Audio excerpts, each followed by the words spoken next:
Many sufferers of independence fatigue are just plain tired. Tired as in tearful, irritable, run down, egotistical, and despondent. You might wonder why egotistical is in there, and that's because of the blatant disbelief that they can or will receive help from others. They've become so fiercely independent so early on that they doubt another person's ability to help them or take care of them. For instance, are you a person that began working at a really early age, earning money, and taking care of children or siblings? If that is the case, then more than likely you've repeated this pattern over the course of a lifetime where either you still continue to take care of those same people, even though they may be adult and capable of taking care of themselves, or you collect. You collect others and you make projects out of them. Now, that may sound a little bit negative, making projects of other people, but it happens all the time because as people we're creatures of habit, and so we do that which is most familiar. But then we can become angry when we feel as if people around us are taking advantage, except they're not taking advantage because you have taught them to be in relation to you in that way, where you are constantly the giver and others around you are the needers or takers. Now, if you are a person that suffers from independence fatigue syndrome, you can overcome it, but it's going to take time and a commitment to self, and you're going to have to allow yourself to really dig deep and heal some wounds of the past, but in relationship to the present, be swift and largely solution focused to just stop some of the things that you're doing right now and start over even before you've healed some of your wounds from the past. And that can be difficult for some people. But if you give it a shot, I think you'll find that it can get easier over time, because by being solution focused and focusing on what's happening right now in this moment, day by day, moment by moment, you give yourself a reprieve. You give yourself a reprieve from the emotional battery of the past. And you allow yourself the space to grieve the life that you once lived, where you had to be everything to you and probably to others too. And you start to find small, simple ways to allow other people to show up for you in whatever ways they're capable at first.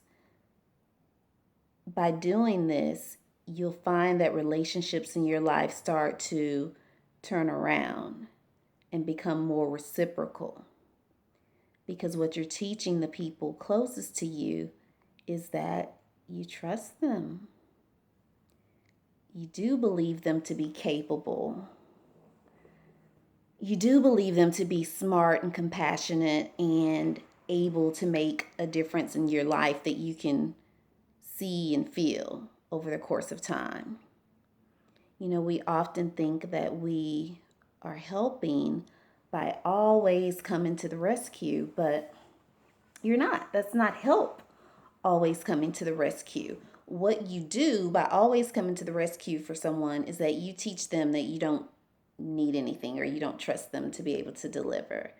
So if you allow yourself to trust other people to show up for you, ask them for what you need and want, and have the expectation that those needs will be met, you can start to feel less tired. And so instead of being tearful, irritable, reactive,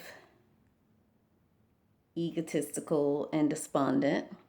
I know I switched up the R, but the R can mean so much: reactive, rundown, all those things.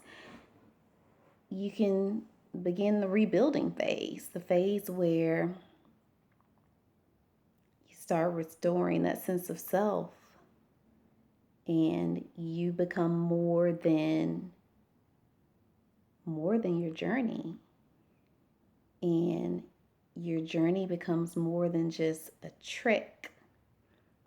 It becomes a new path for you, for new beginnings, for the person that is resilient and full of energy and full of optimism. Independence fatigue robs a person of the ability to feel optimistic, of the ability to look at the bright side, because they begin to feel that life is infinitely tough. But life isn't one dimensional that way. Life isn't infinitely tough. Life is infinitely life, and it's a new adventure every day. And trials and challenges will present themselves, but you don't have to be defined by those trials and challenges. And you can glean positive experiences from all of those trials and challenges and learn how to love yourself and learn how to take care of that little boy or little girl on the inside that was so worried and so fearful while acting so brave and doing what had to be done in the moment. It takes a lot to acknowledge that side of yourself. And if you're relating to the things that I'm saying at all, I want you to know that it's okay to be tired. It's okay to be tired of being so independent. Autonomy is one thing, that's a great thing. And independence to a certain degree is a great thing. But remember, we are all a connected species and we need each other. As a collective, we can make a difference in the lives of one another. Independence fatigue starts from a single person seeing a need that's presented and attempting to meet that need for self, but also for others, wanting to spare other people of worry, wanting to spare other people of pain, strife, deprivation. That's how independence fatigue starts.